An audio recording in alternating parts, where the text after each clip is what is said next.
Mhaswad police Thane हद्दीतील अवैध दारू विक्री बंद व्हावी व त्याचे समूळ नष्टीकरण व्हावे या उद्देशाने व पळशी येथील ग्रामस्थांनी ग्रामसभेत घेतलेल्या दारूबंदी ठरावाच्या अनुषंगाने अवैध दारू विक्री आणि वाहतूक करणाऱ्या लोकांवर प्रभावीपणे कारवाई करण्याच्या उद्देशाने पळशी गावामध्ये अवैधरित्या दारू विक्री टाकणारा विरुद्ध धडक कारवाई करण्यात आली आहे। म्हसवड पोलीस ठाण्यात महाराष्ट्र दारूबंदी अधिनियम कलम 65(अ) आणि 65(ई) प्रमाणे गुन्हा दाखल करण्यात आलेला असून 1,53,400 रुपये किमतीचा मुद्देमाल जप्त करण्यात आलाय।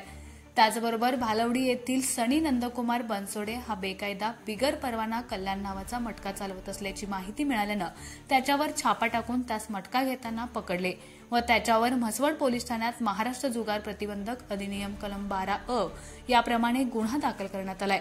धनाजी मुरलीधर गुजले, सनी नंदकुमार बनसोडे अशी त्या दोन्ही गुन्ह्यातील आरोपींची नावं असून सदरची कामगिरी सातारा जिल्हा पोलीस अधीक्षक Shri Tushar Joshi sir, upper police अधीक्षक वैशाली कडूकर मॅडम, उपविभागीय पोलीस अधिकारी श्री अमोल ठाकूर सर यांच्या मार्गदर्शनाखाली सहाय्यक पोलीस निरीक्षक अक्षय सोनवणे, देवानंद खाडे, अमर नारनवर, नवनाथ शिरकुळे, अनिल वाघमोडे, विकास बोडरे, विकास ओंबासे यांनी केली आहे।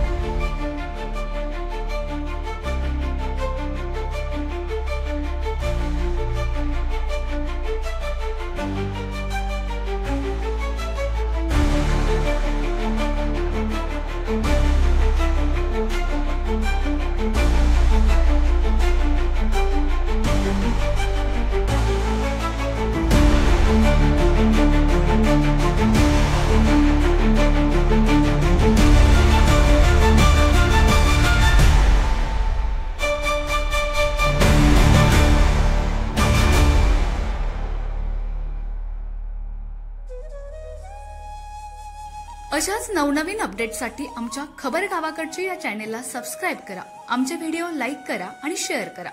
धन्यवाद।